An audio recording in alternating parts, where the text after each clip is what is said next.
I'll tell you why I raise it. Do we have that clip of Tucker Carlson talking about what's happening with this country?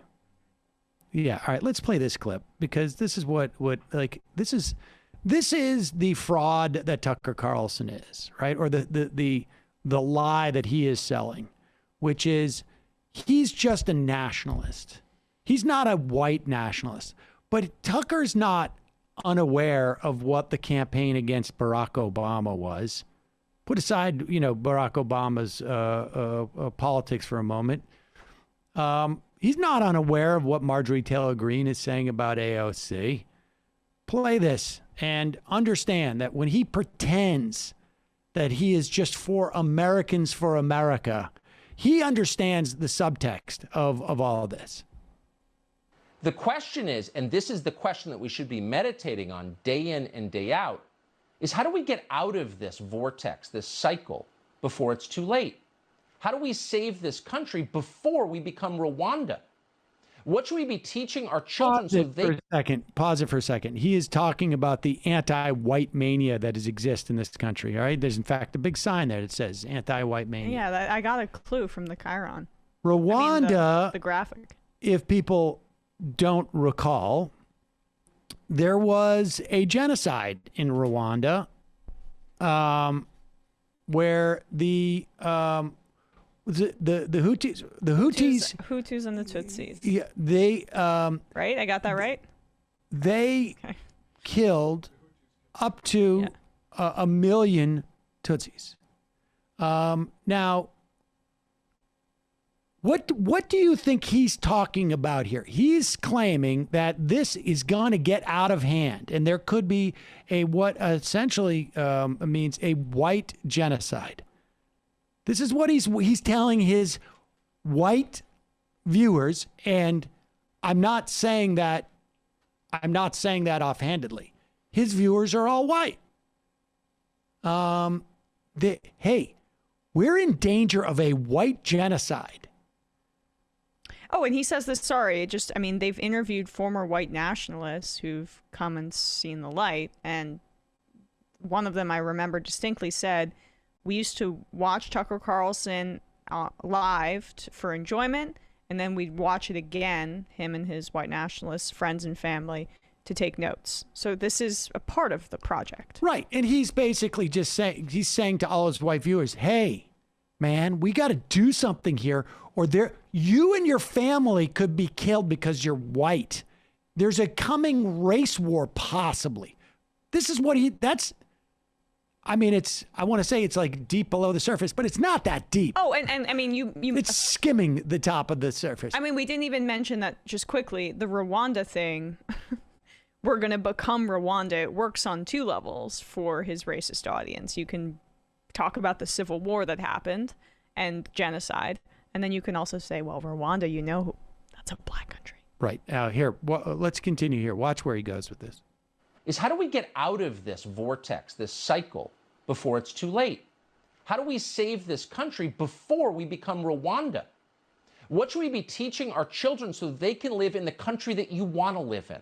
A country full of many different kinds of people, many different, but who actually like each other, who are happy to work together, who are united ultimately by the core fact, which is they're all Americans. Okay, right there. Pause it right there. Now, think about the number one attack on Barack Obama. Think about the attack that Marjorie Taylor Greene, we just heard, launches on AOC. They're not actually Americans. So he's trying to say, I'm trying to be inclusive. But he also knows that the Republican project is to immediately say that people of color are suspect in terms of their Americanism. So he doesn't have to say that part. That already exists. It's also just the muscle memory from a Rush Limbaugh where, he has to say that. I think he has to say that to make right, because that's respectable, but we kind of already know what we want. That's the thing, is he doesn't have to do that lifting because he knows that exists already. That's like me knowing that there's a rickety bridge that's about to fall over and saying, look, you have a way to get across the river. Just take it. It's right there. But I know that bridge is going to fall. Continue. Question. It's something that Victor Davis Hanson has thought a lot about, and we're very happy to have him on. Oh, there we go. All right. So that's basically just his intro into, the guy who's going to tell us about the coming race war and how it's just okay if we're all Americans. I mean, this is, you hear about fascism as a way to distract from the failures of an empire. Like, we literally just lost 600,000 to 1 million people from negligence because of the government for coronavirus. So we need to project this out into some sort of like racist, sort of like nightmare projection. Like, really, I mean, yeah, I don't know. Tucker Carlson is a Nazi, and I think if he, yeah, well, yeah, I know. I mean, I think that's it. I mean, this is the idea that you're talking about a race war.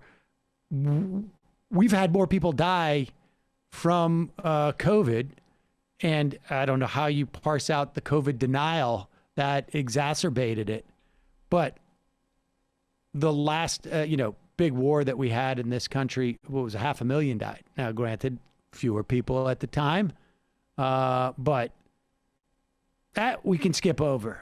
But it's the coming race war and genocide that we're going to see, and it's anti-white. So I mean, we know who the victims are going to be. Yeah, I mean, these are the two modes that Carlson cynically operates in. He's appealing to two constituencies, which is essentially white supremacists or people who are sympathetic to the cause. And now his new project is the anti-vaxxers. So downplaying one actual threat and playing up a fictional one is perfect for kind of his project at this point.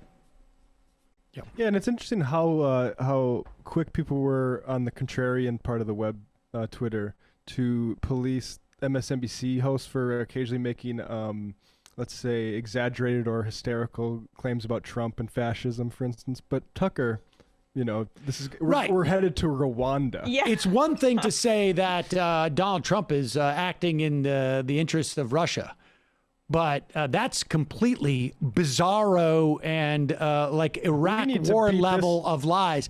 But if you suggest that we are in danger of perhaps having a white genocide in this country, you're just expressing an alternative view. Misunderstood, maybe. And you're popular, so it must be okay. Yeah. And it must be populism. Folks, there's more of what you've just saw where that came from. That's if you hit the subscribe and like button. Thank you.